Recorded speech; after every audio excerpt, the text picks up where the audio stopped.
Messieurs, dames, bonjour et bienvenue dans votre épisode du Bureau de la Passion. On se retrouve à bord de notre Chevrolet Corvette C6 Z6, une véritable machine de guerre homologuée sur la route. Le véhicule est disponible à la vente sur la boutique NM Motors. Les meilleurs 4x4 à partir de 3 catégories, abordables aux alentours de 100 000 euros et exotiques. C'est parti, je donne la parole à Youssef. Écoutez, pour mon premier choix, j'ai pris une Mitsubishi Pajero, j'espère bien le prononcer, le 3500 V6. C'était ça pour grimper les montagnes du Rif, aller chercher le au fin fond, c'est parfait. J'ai choisi un Nissan Patrol, un basique de Dubaïot. Perso, j'ai une question sur le Patrol. T'as mis un 2JZ ou pas dedans?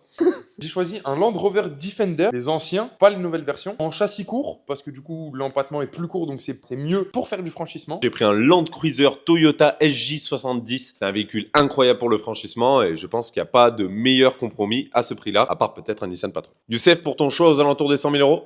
Je suis Maxime sur son choix, je prends un Land Rover Defender. Pour un choix aux alentours des 100 000 euros, tu prends le même choix que Maxime, c'est-à-dire un choix aux alentours des 15 000 euros? Non, moi je prends les nouveaux. Les nouveaux. Tout récent, moi j'ai pris un 2023. Mais t'attends, tu vas bivouaquer. Sachant qu'ils existent en utilitaire, en fait tu peux littéralement avoir 2 places à l'avant et tout l'espace à l'arrière de disponible pour, comme tu as dit, mettre ta tente et surtout être exempté de malus. Si tu le passes sur ta société, tu es exempté de malus. Et surtout, il y en a un très très beau de disponible à vendre chez NM Motors. Je vous mets le lien de l'annonce, il est vraiment magnifique. Il est pas en utilitaire par contre. Il est en utilitaire.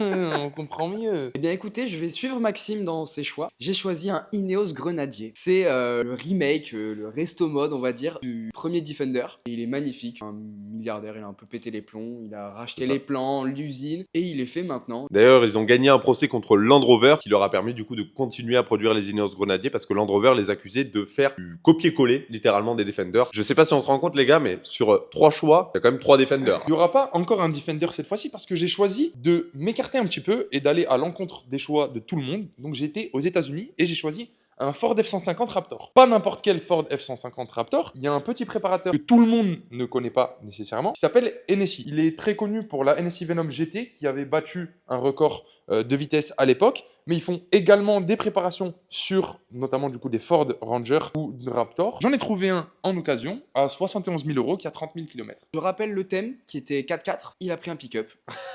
J'ai choisi quelque chose de mythique. C'est un véhicule que j'apprécie énormément, qui n'est pas du tout fait pour rouler à Montpellier. Un Hummer H1, on en a eu un ici à la vente chez NM Motors. C'était une sacrée expérience. On a eu pas mal de problèmes avec. Un véhicule qui est particulièrement large, pas particulièrement long. En tout cas, c'est pas ce qui vous choque à la conduite. C'est vraiment super large. Ça me fait penser un peu à un lit king size, c'est-à-dire que le truc est presque plus large que plus long. Pour ma part, ça me fait penser à un bodybuilder, c'est-à-dire qu'il a tout dans les pecs, mais rien dans le caleçon.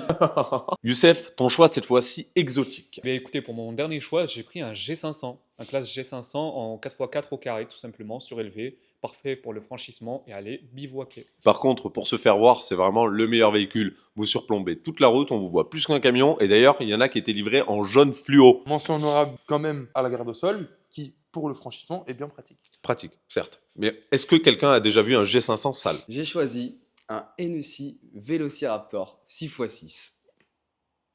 Alors du coup, c'est pas un 4x4, c'est un 6.6. Ouais les gars. Alors c'est pas vraiment un 4x4, c'est plutôt un camion, mais j'ai choisi un Mercedes Unimog. Ça passe partout pour le Il a coup. rien compris au concept. Tu viens de nous sortir un 6x6, puis après tu nous as sorti un camion. Mais ça passe au franchissement, c'est fait pour. J'ai pris un Brabus Crawler qui est donc un mélange entre un buggy, comme un RZR par exemple de chez Polaris, et un Classe G préparé par Brabus. Ça fait 900 chevaux et ça coûte 750 000 euros. Je valide absolument ton choix, Maxime. Le petit bémol, si je dis pas de bêtises, je crois que c'est entièrement en fibre de carbone, ce qui veut dire que si tu te prends des cailloux un peu rapidement, ça coûte vite une fortune littéralement à faire réparer. Je pense qu'on retrouve le V8 biturbo, qui est cette fois-ci poussé à combien, Maxime? 900 chevaux. 900 chevaux. C'est une- Ouais, 750 000 euros, on prend un 6x6. Non merde.